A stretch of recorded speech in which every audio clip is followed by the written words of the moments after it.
ebifaananyi byonna mbirina. Okay. Ebifaananyi byonna mbirina.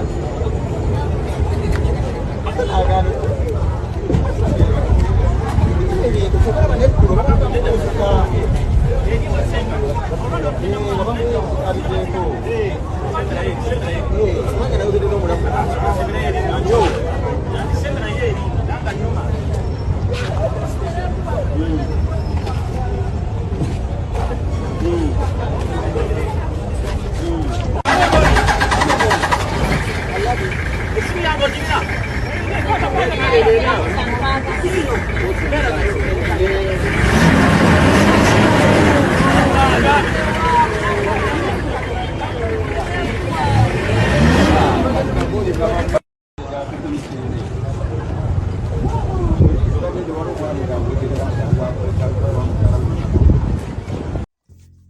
Nkwaniriza nate gwe mukwano gaffe atugoberera era nga nkujukiza nti subscribe ate tuwerebera okunyiga akadde osobola okufuna notifications. Omukulu Gravity Omutuju Kyaddaaki ayongedde okutabukira omukulu His Excellency President Bobi Wine.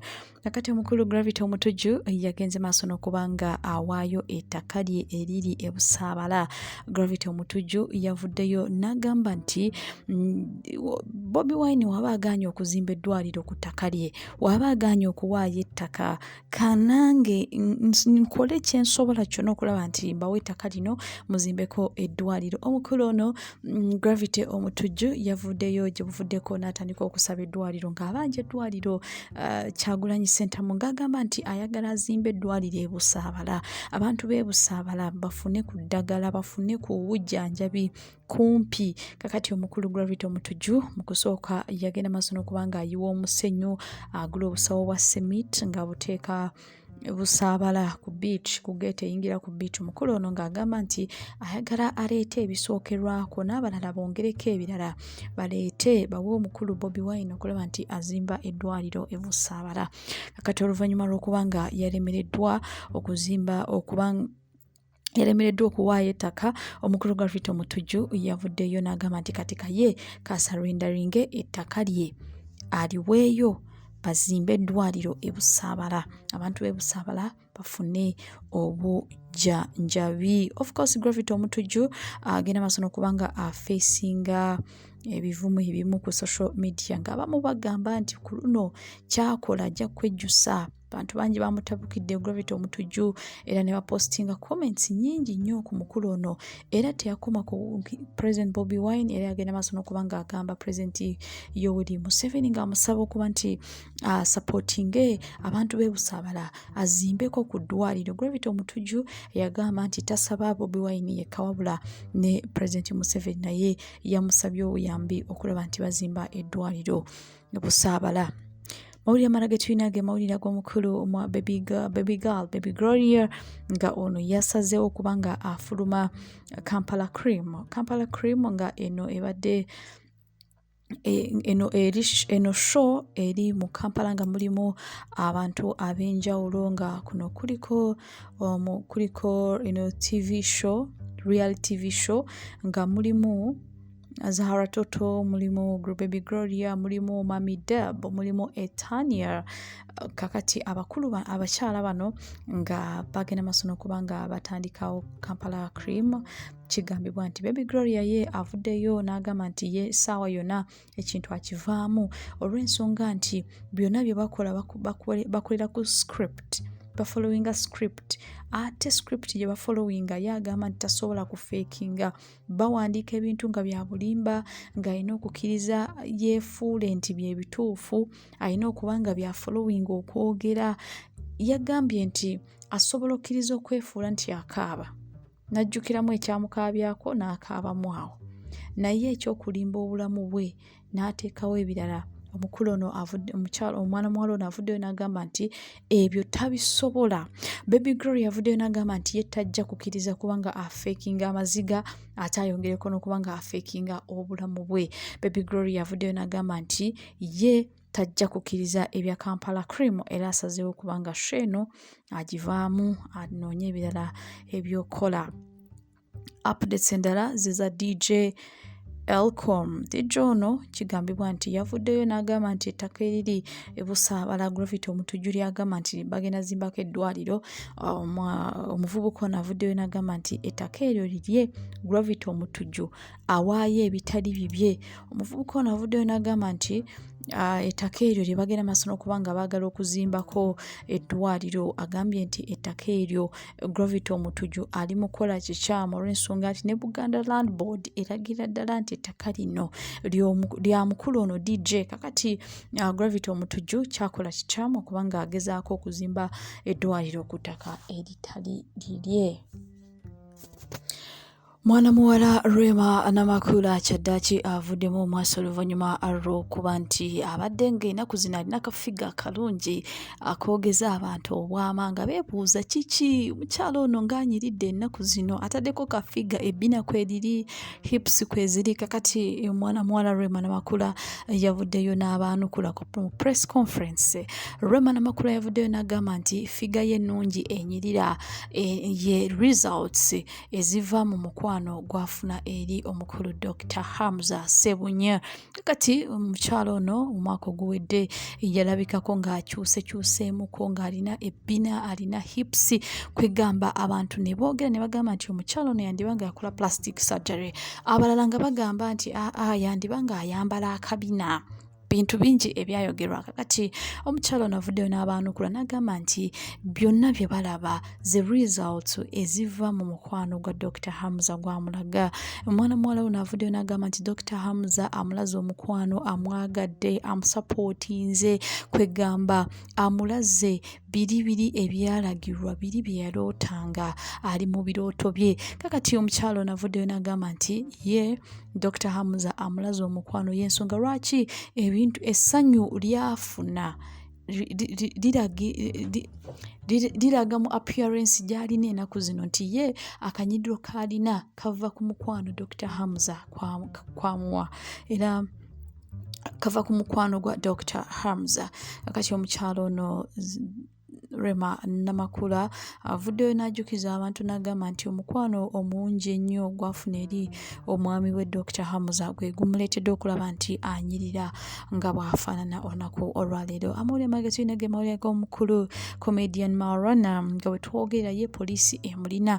Omukulu ono comedian kigambibwa nti yafunye obuzibu ne mukyala we ex-wife gwe yazaalamu omwana eyaliko omukyala we gwe yazaalamu abaana basatu.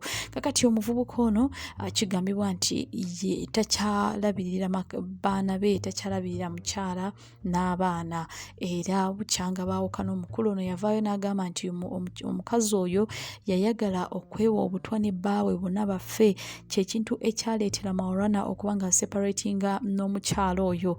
Wabula omukyala avuddeyo n'abyegaana n'agamba nti omukulu oyo Maulana takyalabirira baana be. Baagenda ne mu kooti ya famire ne basalawo ne bagamba nti Maulana ateekeddwa okulabirira famire ye nga ssente z'akameeza gumu kitundu buli lunaku n'okusasula rent, ekintu Maulana kye yakole omwaka oguwedde ng'emyezi 3. Emyezi egyaddako n'agaana okubalabirira. Kakati omukyala avuddeyo n'avunaana Maulana ng'agamba nti omusajja oyo takyalabirira maka ge, takyafa ku baana be, takyafiirako ddalako abaana be yamuzaalamu era we twogera Maulana ali mukomera ebibye si birungi.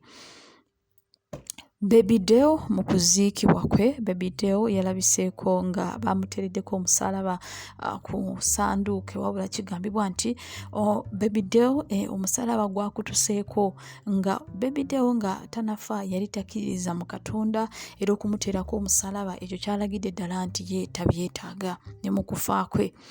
Amawulire amalala tulina ge mawulire ga mwana muwala Shiba Kalungi, the beautiful Queen Kalma. Shiba Kalungi nga ye yagaana okufumbirwa nakyeyombekedde era yalemerako n'agamba nti ebyokufumbirwa si byaliko. Mwana muwala Shiba Kalungi ye buli lukyayongera kunyirira, ateekako akanyiriro kali super kwegamba ye ayongera kunyirira newankubadde ebyokuzaala n'okuba nga afumbirwa yabigaana.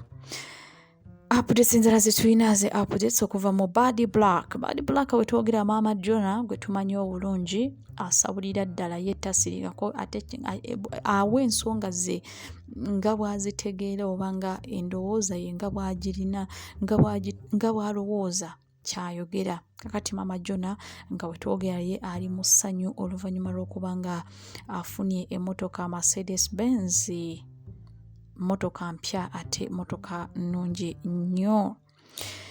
Waliwo oluguudo olwogeza abantu obwama ennaku zino mu Kampala nga oluguudo luno nga ka junction ako like oluguudo olwo omuntu adda left adda right adda maaso adda behind adda buli mu buli nsonda buli muntu aba agenda, kyokka ate oluguudo olwo temulimu accidents, kyokka ate ng'oluguudo olwo mulimu emmotoka nnyingi, mulimu ab'eppiki, buli omu asala nga bw'ayagala atambula nga bw'ayagala. Kakati oluguudo olwo nga temulimu traffic lights lwogeza abantu obwama. Abantu bagamba nti oluguudo luno temuli traffic lights kyokka ate abantu buli omu atambula bibye ate nga teri muntu afuna akabenje ku luguudo olwo. Amalala ge tulina ge mawulire aga Zari Hassan the boss lady. Zari Hassan wetwogerera bulijjo kyayogera akituukiriza agulidde abaana be apartments. Zari Hassan yavaayo nga alaga nti abaana baabo abalenzi bakuze beetaaga okuva awaka batandika osula mayumba gaabwe.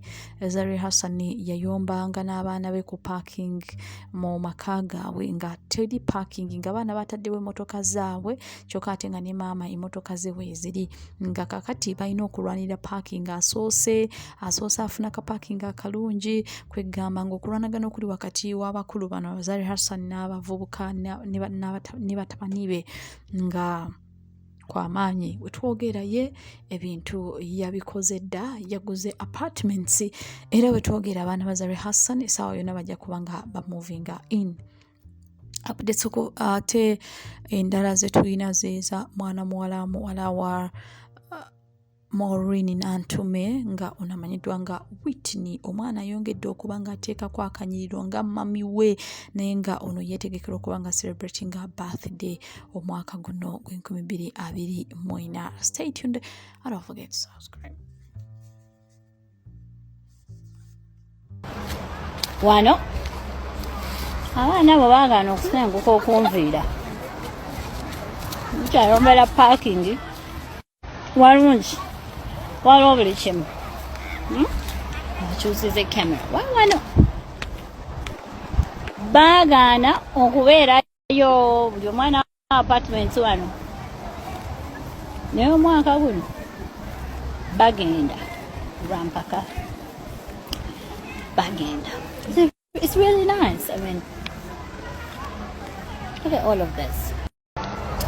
Kati nno wano ogulira masaani wange apartments wano mulabawo wano abaana bo baagaana okusenguka okunviira mukyayombera parking walungi waliwo buli kimu.